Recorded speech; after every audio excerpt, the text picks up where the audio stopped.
It's the Boulder Public Radio Show, Friday edition. My name is Glenn Woods. Thanks for joining me, Paul's gone well. Mark Meckler back on the phone with us. Is that you, Mark? I am here with you. Okay, good. Bright-tailed and bushy-eyed. Off we go. What's this about a convention of the states? This is like outright rebellion there, guy. It is outright rebellion. Yeah. You know, if you're like most Americans, you think the federal government has run off the rails. We all know the federal government was designed in the Constitution to be small, to have enumerated powers. That's not the way it is anymore, but thank God the founders gave us a safety cord, and they said, if the federal government gets out of control and becomes a tyranny, what you and the states should do is hold an Article 5 convention and propose some amendments to restrain the tyranny. They knew it would happen, and they gave us the remedy. And that's exactly what we're using today. Now, the first criticism I hear, so I'm playing devil's advocate with you. First criticism I hear is, well, as soon as you do this, though, the whole convention gets out of control and they end up writing a whole new constitution and God knows what kind of tyranny we'll wind up with. That is the first criticism here. And the most important thing to know is where that argument comes from. And that argument comes from the radical left. It was first propagated by Chief Justice Warren Burger, the guy who gave us Roe versus Wade back in the 1970s. Because states were rebelling. They were rising up against Roe versus Wade, trying to overturn it. He was horrified by the idea. He then enlisted some Yale professors and Harvard professors, guys that are suspect just by those titles, to start writing articles saying, oh my God, it would be a runaway convention, all done to prevent conservatives from using the ultimate remedy given to them by the founders. By the way, you're pronouncing that wrong. It's Harvard University. Harvard, yes. You've got to tighten the jaw, and then your neck to the point that the veins are sticking out the sides is Harvard University. I'm going to work on that. Yeah, okay. So, all right, then how do you prevent that from happening? Look, it's entirely structured to prevent it from happening. Let me give you the litany of ways. First, the applications are proposed by the states, and they're for specific things. In the case of our resolution that'll be pending there in Wyoming is HJR 1. It says you can only talk about things that restrain the federal government fiscally, impose term limits, or restrain the scope, power, and jurisdiction. So then the states appoint their commissioners, and they will literally write what are called commissions to those guys. It says you can only do those things. And then when they get in convention, if they do anything else, they can withdraw those commissioners. And then ultimately, if they were somehow to do something else, it's just not valid. An agent can't act on behalf of somebody who appointed them and do something they weren't appointed to do. And then in the very end, the most important thing is it takes 38 states to ratify anything that comes out of convention anyway. And we have 33 states with both houses controlled by Republicans today. It would take 13 states only to stop anything. And if you believe that something not conservative is going to come out of it, it takes only one house in each of 13 states to stop anything not conservative. Okay, so in other words, you put in some kind of a circuit breaker there. So there are circuit breakers all through the whole thing. And I want you to imagine this because this is what the proponents of the runaway are essentially saying. They're saying, for example, the convention is going to propose to do away with the Second Amendment. Here's what you have to believe if you believe that. And you literally must believe this. You have to believe that states like your own, Wyoming, North Dakota, Texas, Georgia, Florida, Alabama, the Carolinas, Tennessee, you have to believe that all of those states are going to vote to take away your guns. And some people say, I believe in the runaway, but I don't believe that, Mark, because that's just ridiculous. You got to believe both. Those cannot be believed in a mutually exclusive manner. All right. Now, how do you get enough states to agree to do this, considering how many? I mean, we're not just full of establishment in Washington, D.C. The states are filled with establishment as well. So how do you get them to buy into this? Well, because the point is what you do is you always play to people's personal interests, right? And that's the best way to get people. And what we're saying with this is we're not saying anything about what the result is in the end as far as what the policies are. We're saying the question is who decides, Washington or Wyoming? I would prefer that Wyoming decide for Wyoming, whatever they decide. So what we're actually telling a state legislator, whether they're a big state kind of blue rhino Republican or a real conservative, we want the power in Wyoming. We want you to have the decision and the budget on behalf of the people in Wyoming. We don't want D.C. deciding for you. And look, they're in Wyoming. You guys have some big supporters. You have Representative Nathan Winters, who's filed.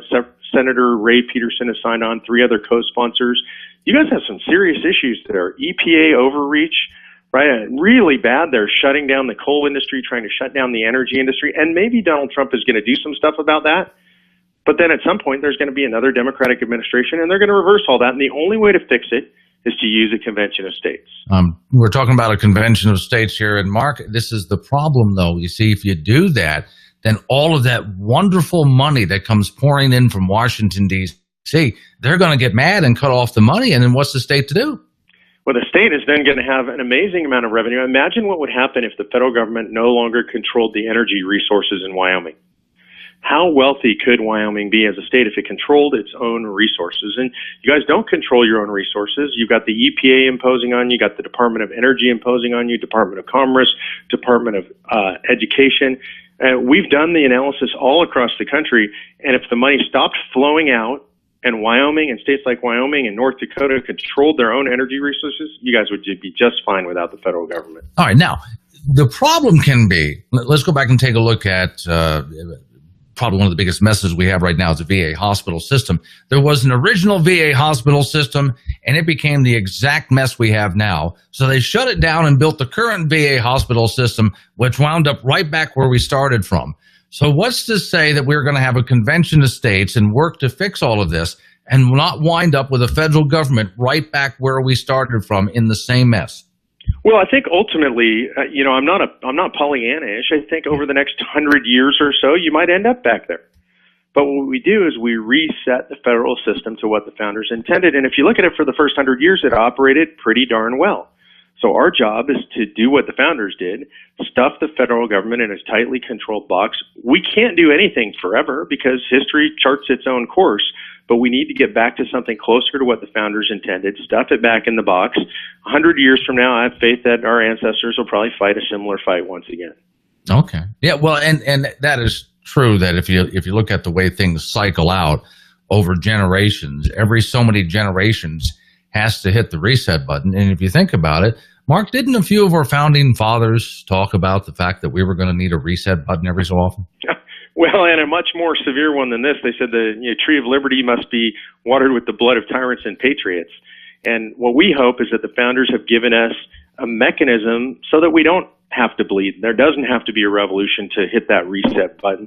The founders actually expected that Article 5 would be something that would be used regularly by the states to rein in the federal government. It's amazing that it hasn't been used in 200 plus years. And so I think the founders would have expected that we do this. And again, I don't expect that this fix it forever, but I do expect we can fix it for about 100 years. Yeah, see, they even saw way back then that we were going to wind up in this situation with central control. May not know exactly what it was going to look like, but everything always winds up back in central control. Okay, so and here's a real important thing, Glenn. What's the alternative?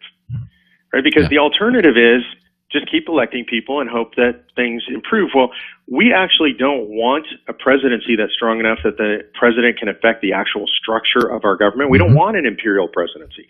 What we want is elections where, it matters who's president, but not all that much. Today, it matters so much because so much power is concentrated in D.C. If we take that power and give it back to the states, we will live in a much more peaceful and less contentious country. Okay, so where are you in the process of getting a convention of states together? And more importantly, what do you need to get it done? So we've passed it in 8 states. There'll be at least 37 states with pending legislation come January. By February, there'll be 40 states open. And so we will have plenty of states to get to the 34 necessary in order to call a convention. Again, in Wyoming, it's really important. Yours is going to be HJR1 there in Wyoming, which indicates, by the way, its relative importance in the legislature. This is the first joint resolution proposed for this session. Okay, I just one request here, though.